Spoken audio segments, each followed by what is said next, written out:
All right, guys, welcome back to another day of UCC prep. So, for those of you guys that don't know, UCC Ultimate Callout Challenge, I think it started in 16 or 15, Salt Lake City. I went and spectated. 2017, I helped Power Driven in their pit. I was not an employee yet. In 2018, they introduced the UCC qualifier. I competed in that and hung out in the PDD pit. 2019, I worked for Power Driven and I competed in the qualifier. Both of my qualifier attempts were absolutely horrible, but it is what it is. What do you expect when you have a 12 valve? And then 2020, there was nothing. 21 was my first official invitation to UCC as a true UCC competitor. We had the 2005 quad cab truck. Unfortunately, on drag race day, we did suffer some issues and ended up losing our motor. We put a spare in. It was ugly on the dyno. The intake manifold bolts wiggled loose. It made like 250 horsepower. And then because of all that scrambling on the dyno, I pretty much cooked the rings. And yeah, I think I sled pulled like 175 feet, huge fireball.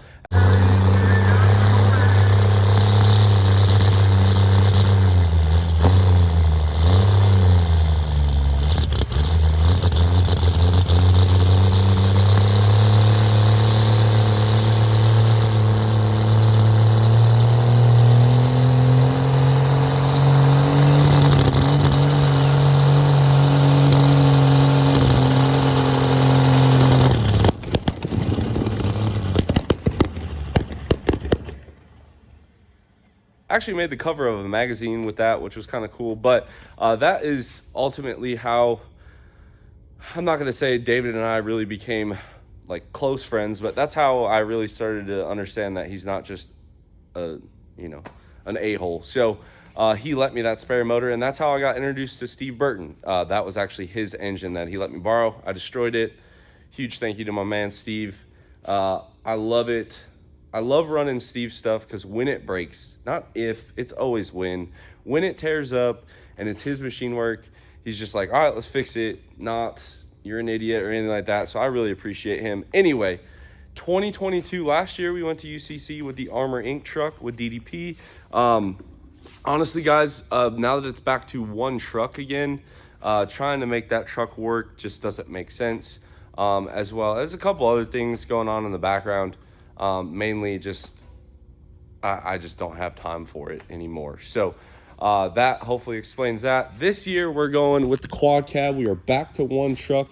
So this truck has to not only sled pull, it has to drag race and perform on the dyno. So obviously our disadvantages, in my opinion, is going to be the drag race. I've never been known in our industry for being very fast, and that's okay.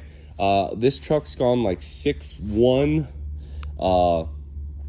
before, so hopefully, we can, really 6.0, 590, somewhere in there would be awesome, and we'd call it a day. On the dyno, you guys already know, we're trying to shoot for that big 3,000 horsepower number. If we get there, cool. If we don't, that's fine too. And then the sled pull day is the day that I am most excited for, to go ahead and sled pull this unit. As you guys may or may not know, if you're new to the channel, that's what I really love to do with this truck, is sled pull it. Sometimes it's street class, sometimes it's hot street class, sometimes it's outlaw, run what you brung. But this truck does historically very well in sled pulling. So I'm excited to see how we stack up against all of the competitors at Ultimate Callout Challenge. Now, if you didn't watch the last couple episodes, this is a 6.4 liter Deckplate Cummins. We have an industrial injection race head, a whole bunch of fleece parts, a couple of extra G parts, all dynamite fueling except for our CP3s. We have a stainless diesel T6 comp manifold, a Midwest turbo ball bearing 480 supplied to us by Granby Truck Shop, or actually, excuse me, sorry, John Strato's new company, Black Tie Race Fab. So he got us set up with that. Not pictured is our forced inductions GT, or actually it's really a G57 turbocharger. For the break-in and stuff, we'll just run the single turbo. But yeah, we covered a lot of that stuff. Other than that, the things that haven't been addressed in this video is we do have one of our shop built 48s in here. We have an Air Dog lift pump, factory fuel tank. Now for right now, we're gonna let that ride. I do need to upgrade this lift pump to a different style from Air Dog. They were nice enough to help us out, so we have that. But what we need to do now is go ahead and dry fire this. What that means is we're gonna disconnect our injector plugs here, 1 and 2, and this allows you to crank the engine over to build oil pressure without firing the injectors. The last thing you want to do on a fresh engine is fire it up without having oil pressure. So we're going to go ahead and crank this sucker over, make sure we have oil pressure, which I'll show you guys on the gauge. Once we have oil pressure at our oil pressure gauge, from there we'll go ahead and hook our injectors up like so, fire this thing up. Now, as I've told you guys before, this is a used camshaft. It came out of our last UCC engine. No big deal other than the RPM thing doesn't matter. However, we still do want to seat the rings, and our main priority here is to get our cylinder head hot enough and our block hot enough. Really, we're going to measure our oil, but we want to crush that fire ring in the head gasket here. Once we get that fire ring crushed, we'll go ahead and rip this whole thing apart really quickly and get a retorque on all of our 14 mil head studs. Once that is done, I leave it apart. I let it cool off for a little bit, and then we'll go ahead and put our rocker arms back on and reset our valve lash. Anytime you torque the head down, it does affect the lash on the rocker arms. So that is why we always have to do valve lash after a retorque. From there, we're going to start putting this thing together. We'll start a different episode for fabrication, but let's go ahead and get to work on this. I'm going to kick this off once we start cranking on it. Now, in this case, it's a little trickier than it normally is because we also have to fill the trans. So what we will do is hook up the battery. I'm going to take this off here. Get our battery hooked up. Scratch. We have 12 quarts of trans fluid in there. Here's my oil pressure sensor right there, and then from here I'm going to double check all my fuel lines. Last thing I want is a big fuel leak. All of our plugs are plugged in, so we will crank it again. Injectors are unplugged, and let's just see. I think with all the cranking, I'll crank it in neutral and then throw a little bit more fluid in it before it starts. That way we don't accidentally run the trans dry.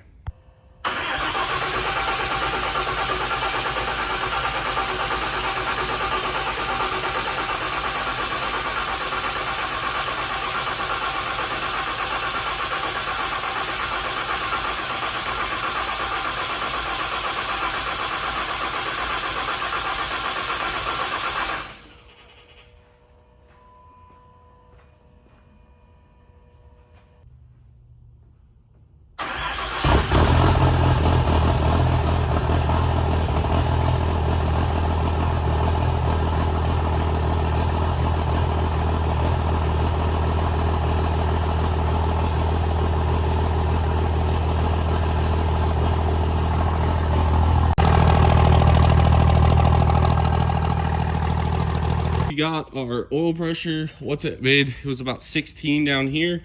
Normally I just look for the dummy light to come on the dash, then I know to come out here and it'll show your highest recorded. 72 psi cold. That's about normal. That's where the relief valve really starts opening. So now I have 1, 2, 10, 11, 15 quarts in the trans. Our oil is full, and as you guys can see here, we have good rocker arm oil fillage. I was a little nervous. This is my first time using a copper head gasket, and there's no alignment dowels because the deck plate is reamed actually way too big, which is fine. It is what it is. And so I was just nervous that maybe the valves weren't going to be straight, like a lot of nervousness. So I'm going to go ahead, get this truck down off of the lift all the way, because we'll let it run outside. It is far too rich, I guess you would say, to be running in the shop for very long. So we're going to go ahead, get it off the lift, get it moved outside. I probably will throw at least another quart in the trans because I know it'll at least hold 16, but I wanted to let it run long enough to get the converter filled. So that's what I'm gonna do. We'll pick this back up outside. Okay, we are inside Lake Cockpit here. I'll move my seat back a little bit. Pretty sure a midget was in here. And we're in neutral.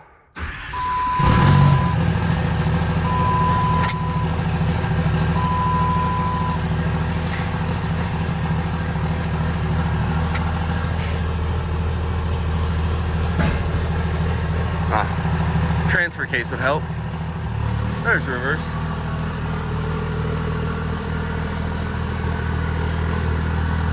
And we'll go ahead, put it in first, second, third, overdrive. We got good line pressure, neutral, reverse.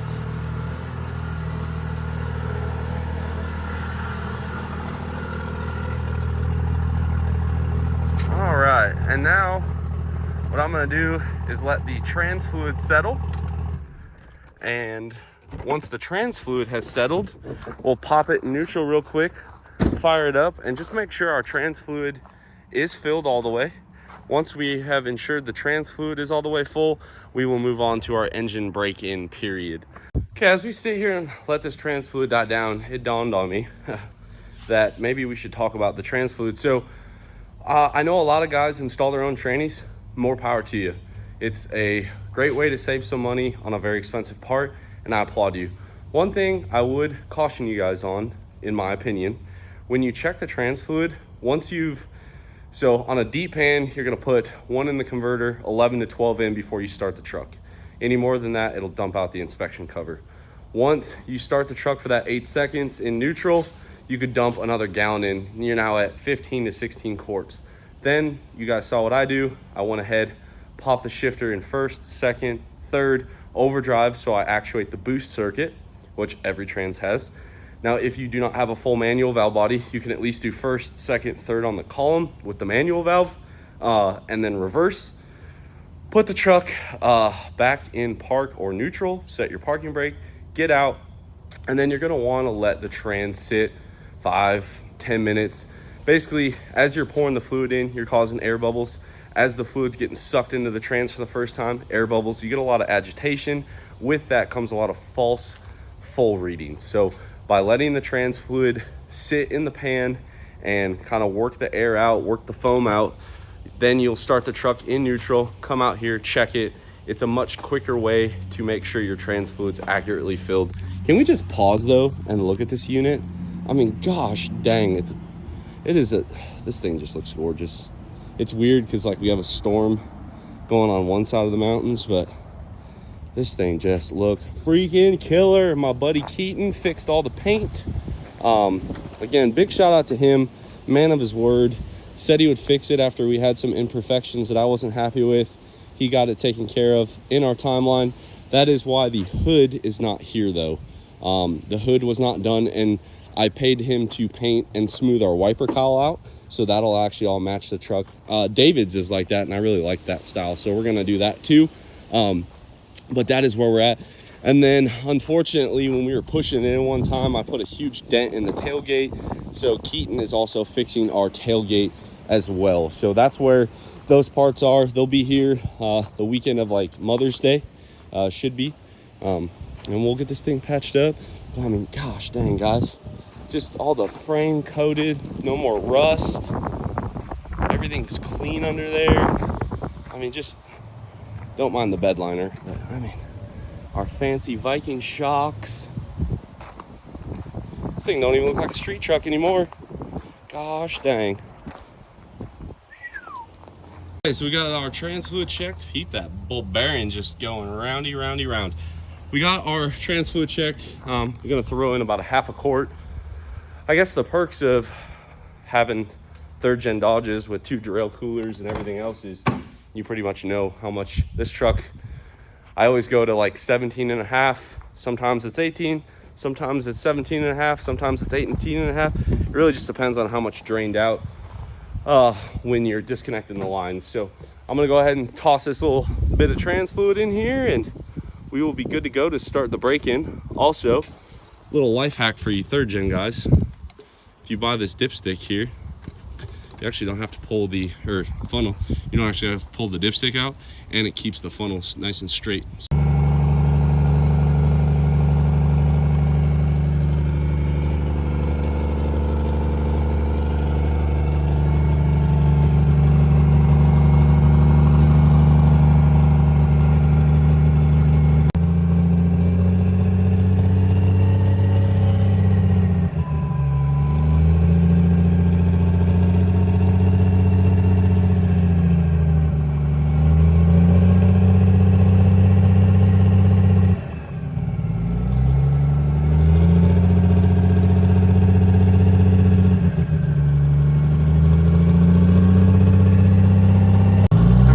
That are new, that popping noise, that's like right when it's trying to kick the pilot on and off, so it's like bouncing.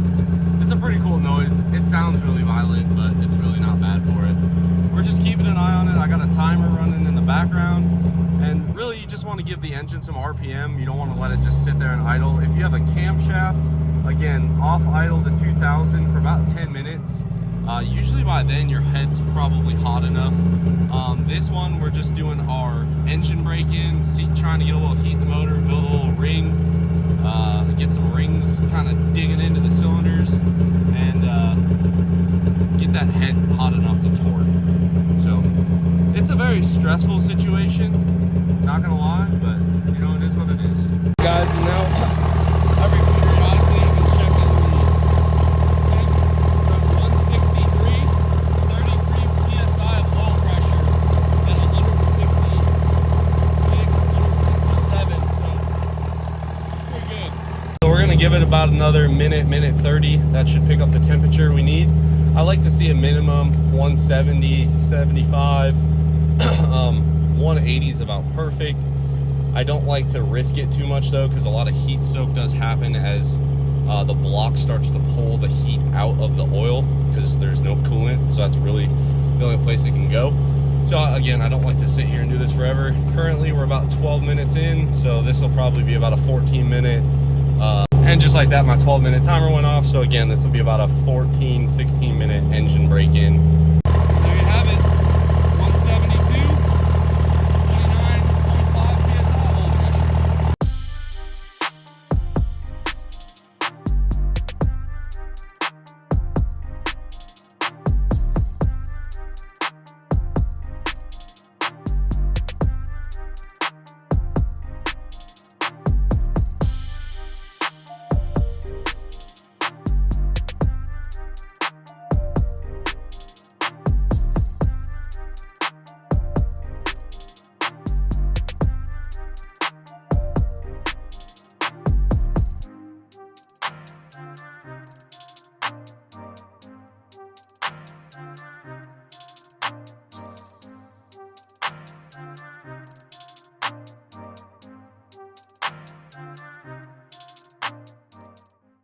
All right, so you guys got a different view of the GoPro. I'm sure my face was entertaining. 175 foot-pounds on these bad Bama Jammas. So got it all done. If you guys are curious on the line torque method, I caught this one. I must have missed it. So that's why we always double check our work. No harm, no foul. Got them all torqued. Most of them went about 3/4 of a turn. Got a real good crush on that fire ring. We'll have one more hot retorque. However, we are safe to now add coolant. So in the meantime, what I'm going to do is let this thing kind of cool off a little bit. I'm going to go get my groceries for the week. And yeah, we'll get it cool off. Throw the top end back in, hot retorque. We'll make sure we put that coolant passage for the heater core in. I'm really liking the wastegate action. I think that's going to look pretty sick once we get our compounds. Now, if you guys are new, that's fine. This manifold versus our other manifold kicks the turbo over and down a little bit. So that is why we're gonna have to make a new kit.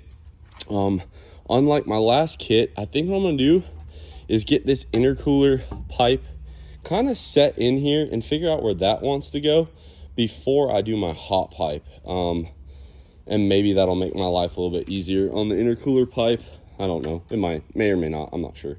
But we do need to sneak a hot pipe. Obviously we're gonna go down and probably go on this side of this coil spring perch here, or maybe like right above it, I'm not sure. Actually, we'll probably have to go kind of down here, and then we'll have to come up through here, hit our turbocharger.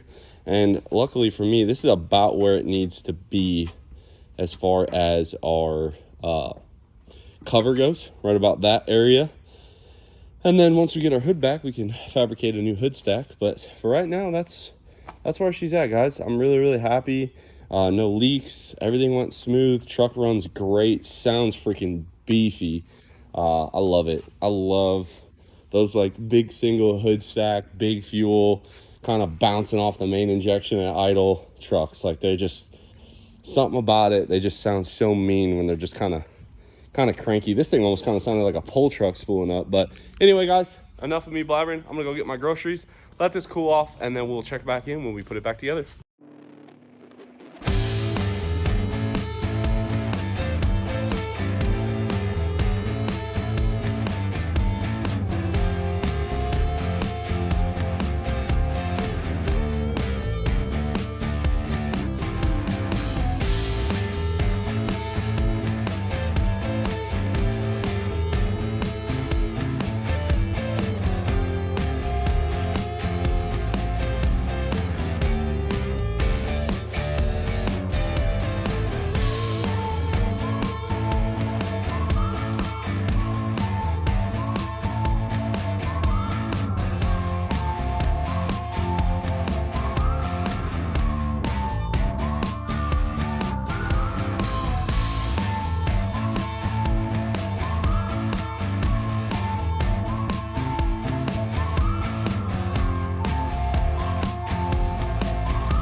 Well, it was at this moment I realized I messed up.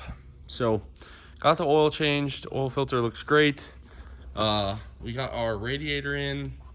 No issues.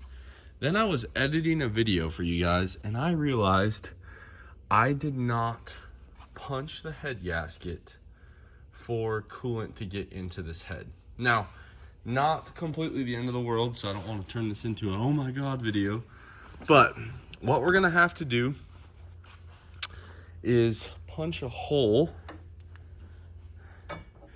in the oil cooler pocket somewhere in there, and then run an AN line up to the cylinder head. So again, not the end of the world, can be fixed without pulling the head gasket off. However, again, something I should have been paying attention to. And it is what it is. I mean, crap happens. So we'll run basically a line from the block right there into the oil cooler pocket. So we'll probably drill it, you know, somewhere in this area here, because there's pressurized coolant there. And then we'll grab one of these ports in the head to feed coolant through it. Kind of sucks, is what it is though. I mean, crap happens. We'll roll with it. The only idea I did have was, I'm curious where that hole was. If, I don't know. I was just trying to see if there was a way I could like punch the gasket through, but I don't think you can actually get to where it's at, because I'm pretty sure that hole is like right here. And I don't think there is any way to get that at all. It's like right in here. Dang. Well, sucks, but it is what it is. So I'm gonna keep chugging along on this. I'm gonna get the AN lines made, and we'll see where this video takes us. I'm already loving this clearance down here. It's gonna make barring the engine over really easy to do. Big fan. So definitely a win there. This coolant line here looks like it's gonna be a lot of fun to make. Can't wait, but we'll get there. Well, we gave it a valiant effort. We got our one upper radiator hose done in the 20 AN. No dice down here. I don't know what's going on. So I was reading on Firepunk's thing that apparently they sell, like, this kit's supposed to have an extended fitting that I didn't get. So maybe that'll fix the problem. I'm not sure. But I feel like if we got a fitting that was extended a little bit, we could probably make this line work. I will be honest, this 20 AN is not very forgiving at all. So, but all in all, good progress. Radiator's in. I got everything ordered to do the fan wiring, the water pump wiring. So we'll have those two things done. And I think what I'll do is I'll just kick the, I'll probably have them separate actually now that I think about it, but we'll run that in. We got some of the interior out. Really, this is all we're gonna do is just take the back seats out. And really that's for fire suppression and a couple other things, but it did take about 60 pounds out of the truck. Takes about 10 minutes to rip it out. So I want to be competitive, but I also don't want to destroy the truck in the process. So that's kind of where we're at. We still have oil pressure, oil temperature gauges that we got to add. Our nitrous wiring. We'll have to figure out that lower radiator hose and keep chipping away at it. But all in all, great day. You guys got to hear this thing fire up for the first time, as did I. We got our hot retorque / engine break in done. Got the oil changed. And then if you guys are curious what the filter looks like, I shall show you. You know, it's normal to see a little bit of debris in a fresh engine, but you guys can see there. These Stratapors do have a little bit of reflection to them, but I didn't even feel like cutting this filter open. It looks so good. Probably one of my best ones, honestly. But hopefully you guys enjoyed this video. Drop a comment down below what you think about the chop. Just to let you guys know, basically at that RPM, the injectors are so big, it's trying to figure out if it should run on pilot or not, or pulse or main or not. So it's kind of fluctuating. It's really, I mean, really this is just showing you kind of the limitations of that factory ECM. Like if we had a Motec or a Bosch on here, I have no doubt that it would idle a lot better, but we have an 849. So we're kind of stuck to the entries into the table that we have, but it sounds good, has oil pressure. We got our hot retorque done, the first one. We made our first mistake of not punching the head gasket for coolant, so I will have to fix that. Again, no big deal, just one more thing we got to do. And now begins a lot of the wiring. From here on out, the UCC truck videos are going to be very, I'm going to do something, update you. I'm going to do something, update you. I don't think I'll have a lot of time for the time lapses and stuff, mainly because it is crunch time. So hopefully you guys can forgive me there. Again, like it, comment, subscribe if you're not already. Thank you guys for watching, and as always, I will catch y'all on the next one.